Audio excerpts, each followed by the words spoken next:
Hey guys, this is Alfred back with another video, and in today's video I just want to talk about burgeon and burning and how it generally works, how you can maximize your characters and teams to do the most amount of damage you can, and finally what are the characters that are very good in burgeon and burning. Now with the release of Emily, I feel like burning and burgeon is going on a very good route for redemption, and with all that said, let's begin with this video. So how does burgeon and burning work? Basically there is two main ways you're going to be doing damage. First is obviously burgeon. Burgeon is when you use pyro on a dendro core, which will explode, doing burgeon damage to all characters around the core. So it's very important to note that while you can do AoE damage to your enemies, you will also be doing burgeon damage to your on-field character. So it's very important that you have some survivability in order to sustain your team for longer fights. And with burgeon comes burning, which is the second way you're going to be doing damage. Burning is basically pyro damage over time that you'll be doing on an enemy, and this burgeon and burning does scale off elemental mastery, so it's very important that your pyro character builds elemental mastery in order to fully utilize the burgeon and burning damage. For your team setup, obviously you will need one dendro and one hydro character to have the bloom reaction, followed by one pyro character to complete the burgeon reaction by applying pyro on the dendro core. So generally speaking, you need these three core elements. Your fourth character is very flexible. What I recommend most people to play is double dendro, so you will be playing two dendro in order to get the elemental resonance, which is an increase of 100 elemental mastery for your whole team. This is very good. Like I said earlier, the damage calculated will be based on your elemental mastery, so having a 100 EM increase is very good. If you don't go double dendro, the other one I recommend is double hydro. Double hydro will increase your HP. Most hydro characters do scale off HP, so this will not only buff your whole team but will exclusively buff your two hydro characters, which will probably do more damage or heal in turn. Increase in HP is also a very good way to increase your survivability so that you won't die as quickly to the burgeon and burning you'll be inflicting on yourself. And finally, you can also consider going double pyro, although it's not as good because your burgeon and burning damage do not scale off attack, but you will still be doing more damage with your skill and your ultimate, so you can consider double pyro. The final option you can consider is a rainbow option, so you can go 4 different elements. By the way, going 4 different elements will increase one of the artifact stats you'll be getting, which I'll be talking about later on, but the 4th slot being a rainbow, so let's say you can go a geo character like Zhongli for more survivability, or you can go someone that can group from the enable section, something like Kazuha or Venti as well, which will introduce a new reaction called swirl and will also group up enemies and the dendro cores together, so you can consider that. For the character section, your dendro and hydro characters need to apply their respective reaction quickly as possible and consistently. For dendro characters, there are a few which are very good. First one obviously is Nahida. She is the queen of dendro application, and she also provides a lot of team utility, so she is obviously one of the better characters to have for dendro. Alongside her, you can play someone like Baiju. Baiju is the premium dendro healer and shielder. He provides a lot of survivability for your team, and generally for burgeon teams, he's the character I strongly recommend and can be used as the second dendro character. Now the new unit Emily, which will probably be the start of a new era for dendro appliers, because she can replace Nahida's role in this team because she scales off burning very well, and you can use Nahida in another team, which means you're able to use finally 2 different dendro teams effectively in the Spiral Abyss. Emily scales very well off burning, so you can play something like Emily with Baiju, and that will be your dendro core for the team. Now obviously if you don't have these 5-star characters, there are some 4-star options you can use. First one is Yao Yao. Yao Yao is a fantastic dendro healer who can also apply dendro relatively quickly as well, which is very surprising. And finally, you can obviously use the dendro traveler. Obviously, if you're playing the traveler, you need to be playing a hydro healer instead. For the hydro section itself, if you're not already running a dendro healer, then you need to run a hydro healer in order for you to sustain in the fight. The 2 5-stars you can consider is Kokomi and Sidwin. Kokomi being so much better because you can heal while her being off field, and she also has decent amount of hydro application. Sidwin on the other hand doesn't have as good application as Kokomi, and she doesn't heal as much either. So in my opinion, you always want to run Kokomi over Sidwin. For other hydro characters you want to run, first of all is Furina. Furina is just the best hydro character you can run in a burgeon team because you apply a lot of hydro on the enemy, and you also enable your teammates by increasing their damage dealt. Furina is going to be a premium option you want to have in a burgeon team. Now the only downside to Furina is that you will be doing much more damage to yourself, and it's actually pretty significant, so it's very important that you have a very good good healer along with Farina, which is why I recommend if you play Farina, you play someone like Kokomo in the team or Baiju in order to supplement your team's survivability. Other than Farina, you can also run something like Yelan and Xingqiu. They are both fantastic Hydro appliers who can sustain their bursts themselves, so they're able to self-sustain their bursts. And these are just two fantastic options. Generally, you can run both of them together as well. And finally, the other Hydro character that I feel like not a lot of people are talking about enough is Candace. Candace does shield and also applies decent amount of Hydro on the enemy. So if you need a little bit of shielding, you can run Candace as well. She is a very underlooked character, and in my opinion, you can definitely use her in Burgeon team. She is that strong. And finally, for Pyro characters, sadly, there's only two characters right now we can fully utilize Burgeon. The first one is Dea. Dea is probably the best fit for a Burgeon team. Her skill itself will target the Burgeon cores, making you so that you don't even have to walk up to the Burgeon cores to apply Burgeon, making her one of the more premium options. And the fact that her burst isn't very fast and doesn't apply Pyro as fast means that you're able to apply your Bloom reactions before your Burgeon reaction, which is just very fantastic for a Burgeon team. The next character I want to talk about is Thoma. Thoma is a 4-star shielder. Not only does she shield, you're able to apply your Burgeon slowly as well, so that you're able to apply your Bloom first. The fact that you're able to shield means you have more survivability in your kit as well, making Thoma a very fantastic option for your Burgeon team. So these two characters are the two characters that can fully utilize Burgeon at the moment. Hopefully with the release of Natalan, we have more characters. Now for the artifact loadouts, generally speaking, for all your characters, you don't need to change their build except for the Pyro character. So for the Pyro character, it's very important that you stack a lot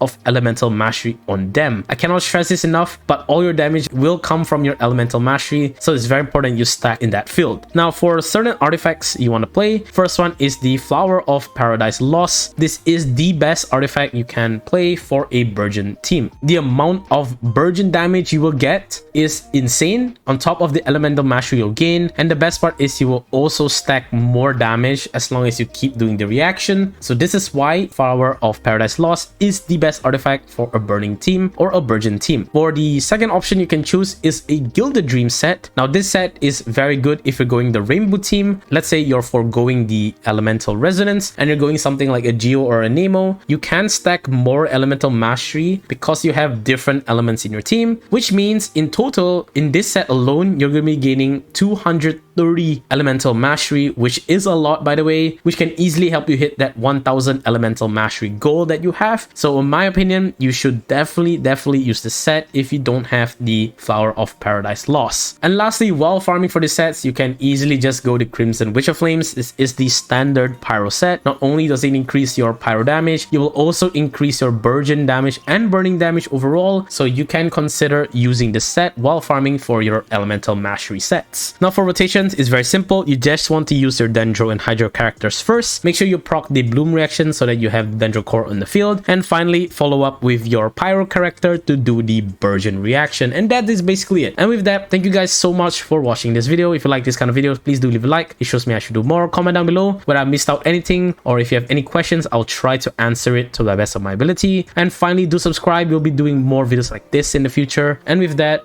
I will see you guys next time. Peace.